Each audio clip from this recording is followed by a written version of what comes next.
Thank you, sir. In early December 2020, the state government announced that they would be demolishing the state heritage 130-year-old Waite Gatehouse in my community on the corner of Fullerton Road, Cross Road, including several significant trees in the Waite Arboretum. This announcement came as a shock to me and many in my community. That weekend, a couple of days later, we organised a community rally on the 6th of December, and I gathered with hundreds on the corner of Cross Road to protest that decision to demolish the gatehouse. So many people attended. Members of Parliament, including the member for Flory, was there in attendance.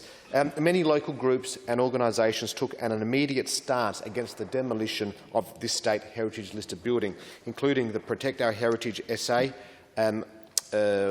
Alliance, the Mitcham Historical Society, the Save Our Heritage Alliance, Friends of the Waite Arboretum, Friends of Erbray House, and indeed the University of Adelaide at the time. And so why was this collection of individuals and passionate people about history so important that we came together? Well, we were there to protect and save an iconic piece of South Australian heritage, a gatehouse since 1890, a building that was state heritage listed in 1982.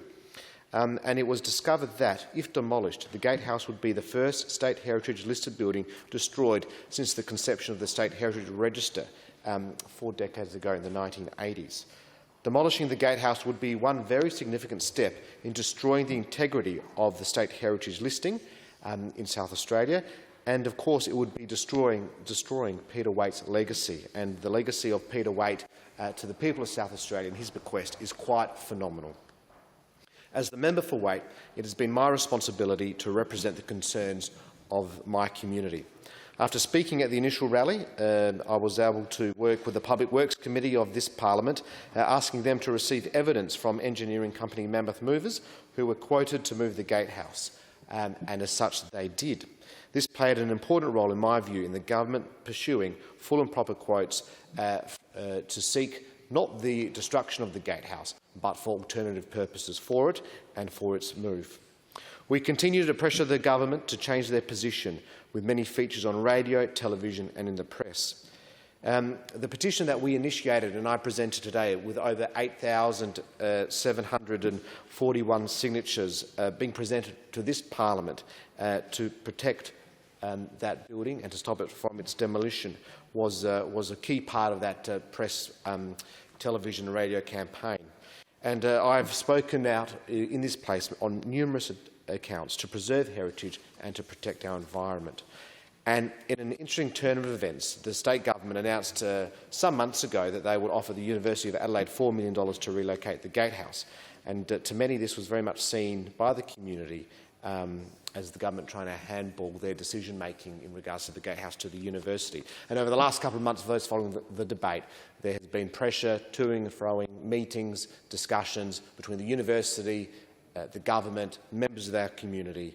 People could see that sentiment was changing, and there was a huge upswell of support to save the gatehouse, and the hashtag Save the Gatehouse trending heavily on social media for those who follow it.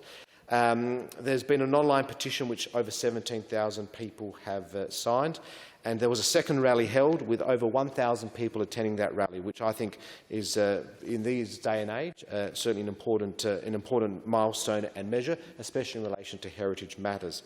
It was fantastic at that rally to have George Morgan, the great-grandson of Peter Waite, speak, Professor Norman Etherington from Adelaide University, retired professor, the head of the National Trust, as well as Dr Jennifer Gardner, OAM, on behalf of the university. Can I thank the organising committee for saving the gatehouse, led by Professor Warren Jones AO, Joanna Wells, Ron Bell Chambers, John Wood, Jeff Sawyer. These individuals have met with my office pretty much every Friday for the last 3 to 4 months to work out how we can work with the community to save the Waite Gatehouse. And on Monday, Mr Deputy Speaker, as you may be aware, the state government announced that they would not demolish the gatehouse, but save it and work with the uni to repurpose it. I'm glad that the minister has listened to the people of South Australia. I'm glad to be able to have spoken to and worked with the minister to ensure that there is a better outcome for the people of South Australia. And this is just the importance of community wins, of grassroots campaigns. We saved the Repat Hospital in our community. We saved the Mitcham Service SA Centre in our community. we save local bus routes in our community, and because we work together, we save the Waite Gatehouse. The question before the House is that the House note grievances. All those in favour say aye. Those against say no.